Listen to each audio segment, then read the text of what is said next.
Hey guys, hope you are well. Just thought I'd let you know before I start the video that I've decided to restart the Patreon account. So if you would like to support the channel for just £5 a month, you can click the link in the description down below. So it's just £5 a month.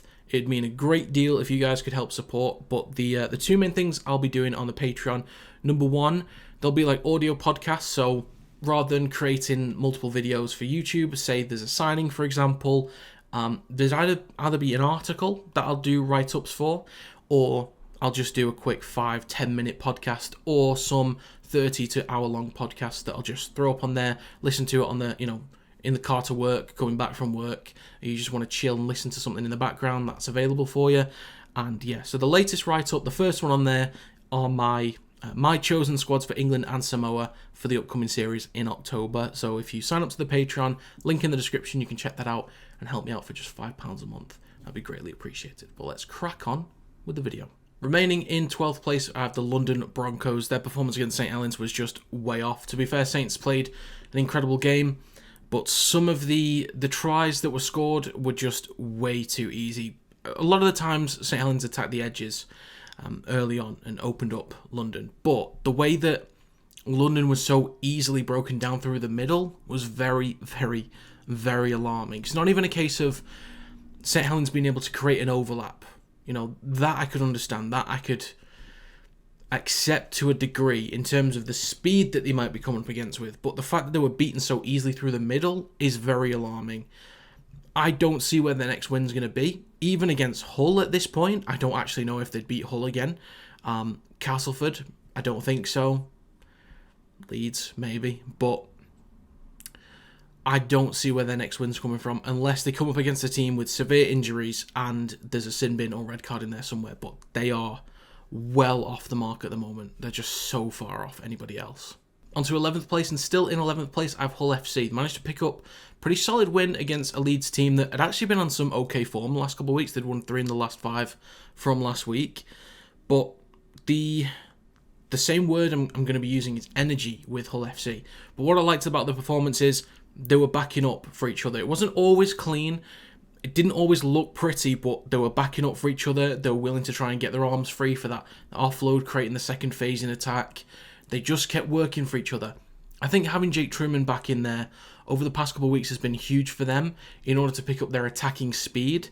Defensively, I think they'll still have holes here and there, and they'll come up against some teams that will punish them massively for their lack of quality in defence. But in terms of attack, if they can keep doing what they appear to be doing, which is playing with that energy, creating the second phases, supporting each other, just trying to play a little bit off the cuff, they will put up some points and they will be not a bogey team, but they'll cause problems for teams. I don't think they'll win too many, but they'll cause issues. So definitely some positive signs over the last month or so.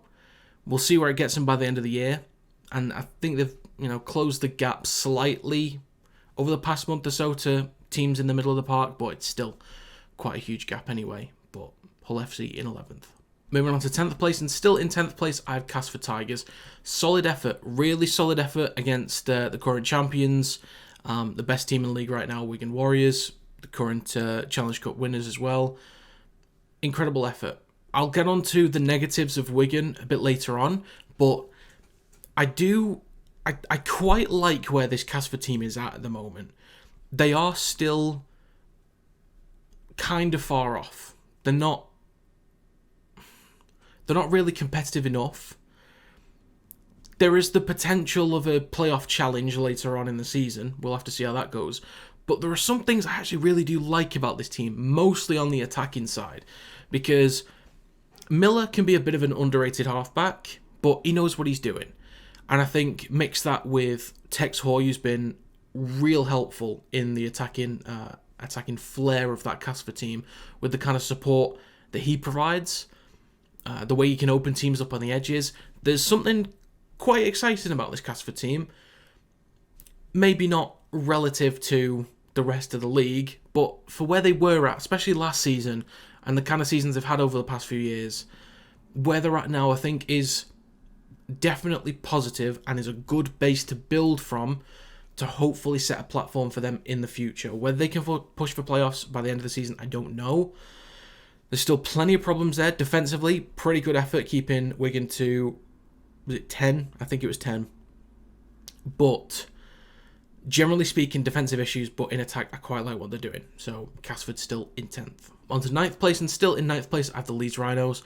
What is going on with Leeds? I have no idea. They are just so one-dimensional. They look very unorganised. There seems to be just a lack of ruthless mentality in that team. There are definitely individuals that, put in the right positions, can produce great moments. Cameron Smith, Brodie Croft, Lockie Miller, Paul Momirovski when he's at full fitness and when he was playing earlier in the season. There are individuals that can produce incredible moments, but as a unit, they're really suffering in attack and in defence. I think that there are some games that they can win in the remainder of the season, but I'm really struggling to see, especially against all the teams above them in the league, when they're going to beat them. I've got no idea. Leeds are in a real tough situation right now. I don't see them making playoffs either, especially with their current form. They're in a real bad place right now. Can they recover? Maybe. But right now, very unlikely. So Leeds Rhinos still in 9th. On to 8th place, and still in 8th place, I have the Huddersfield Giants. I just don't know with them anymore. I really don't. They are severely underachieving. For the individuals that they've got, they are severely underachieving. Do we look at Watson and say that, his time is done? Do we look at the players and say that they need to take more accountability? It's probably both. I think in most cases it's both. We like to say, it's the coach's fault or it's the player's fault. I'm pretty sure it's both. Something has got to give.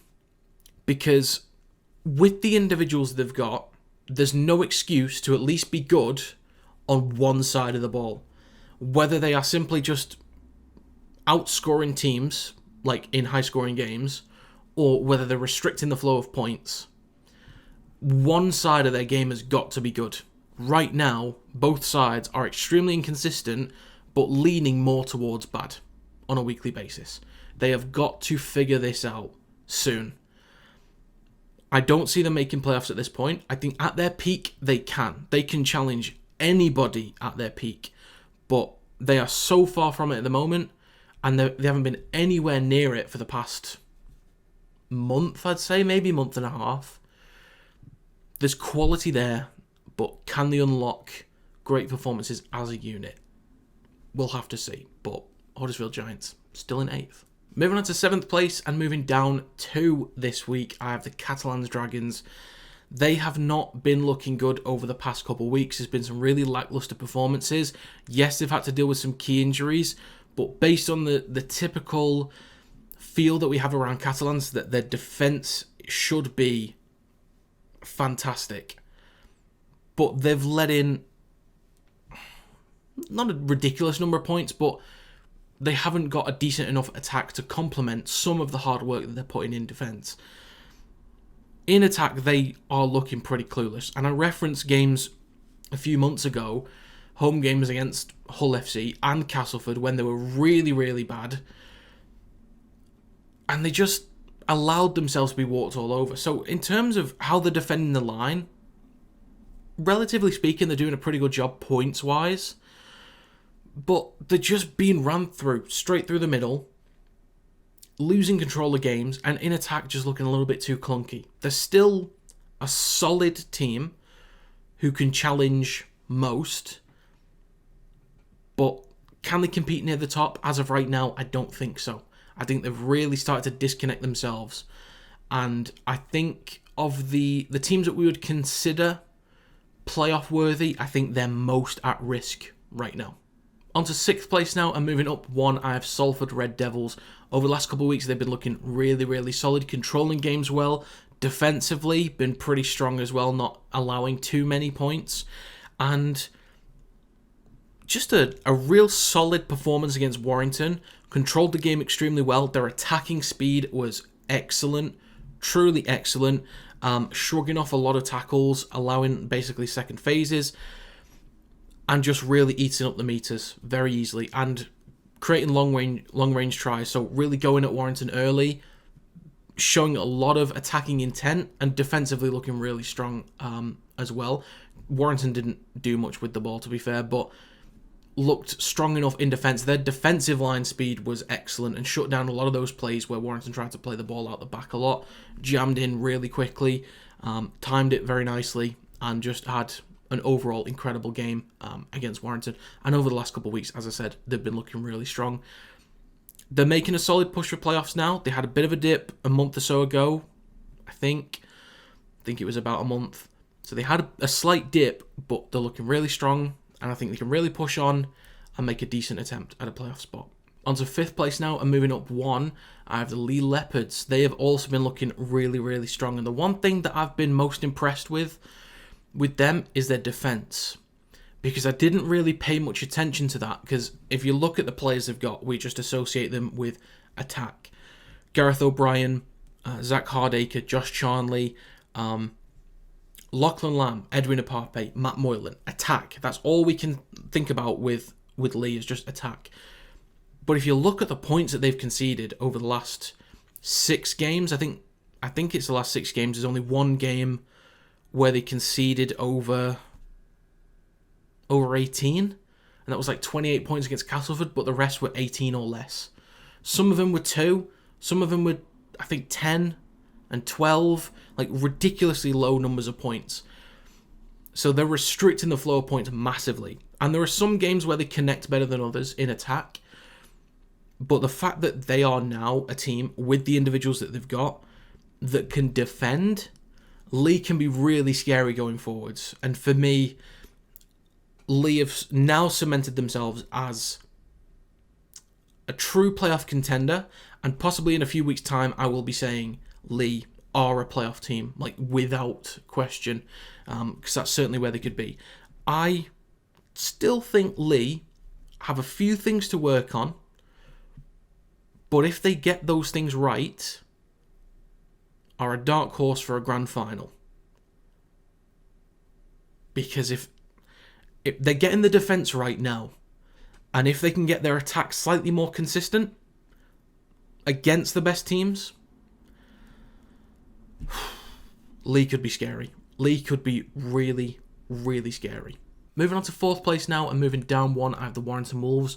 Pretty generous on my part that it's only one, because the Challenge Cup final and the game against Salford was some of the worst performances I have ever seen. Truly shocking, especially against Salford. The defensive line speed was awful. The kicking game was awful.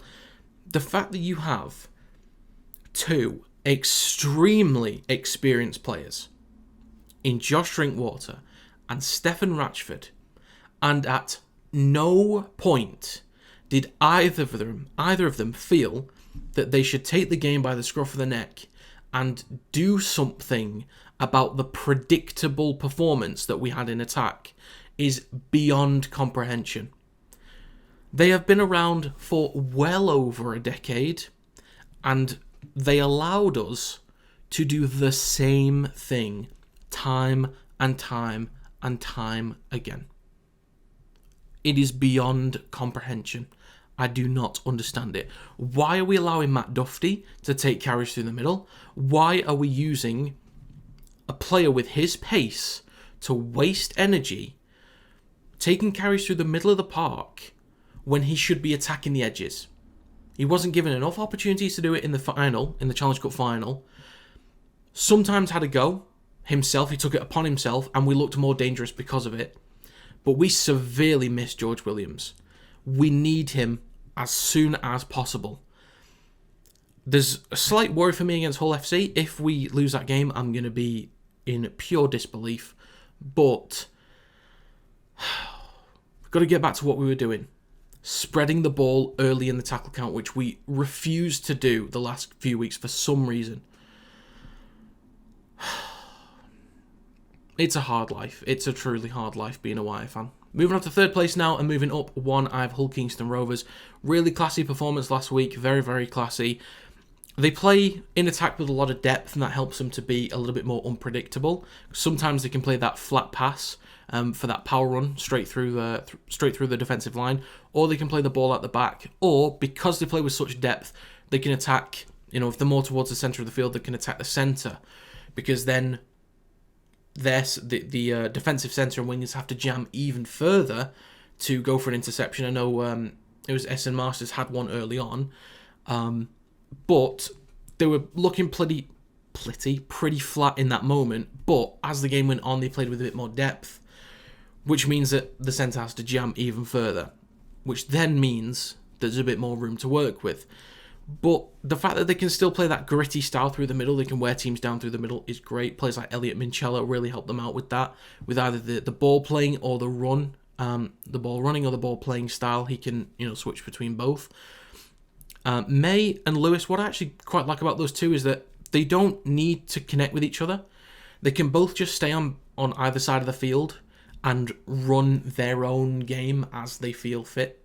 They don't have to connect, but when they do, it looks great. But you can just leave May on one side, leave Lewis on another side, and they can just go do their business. And then now Levels can just pop up, be a support player. They make a play towards the outside, cut in. He's there on the inside, supporting through the middle. Now Levels look really comfortable at fullback. A little bit of form that Hull KR need to start finding again. They need to keep this going consistently. I want to see them challenged again now.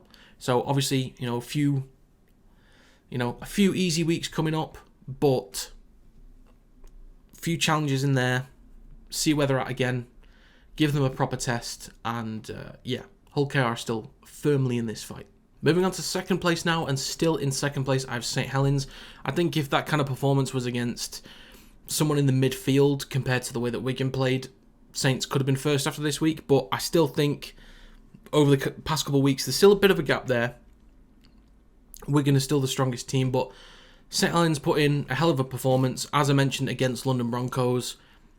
They did well to attack the edges and then open them up through the middle of the park as well. And then you had the supporting runs from Darrell Clark were brilliant. The hat-trick in very, very quick time. Saints are looking really good at the minute. I do want to see them tested again a bit more. So obviously they've not played Warrington in the league yet. Obviously we'll have to see, if Warrington can get back to how they were a few weeks back. But they've not played Warrington in the league yet. I want to see them playing against Hull KR more, against Wigan again. I don't know. I think Saints are, of course, to be taken seriously.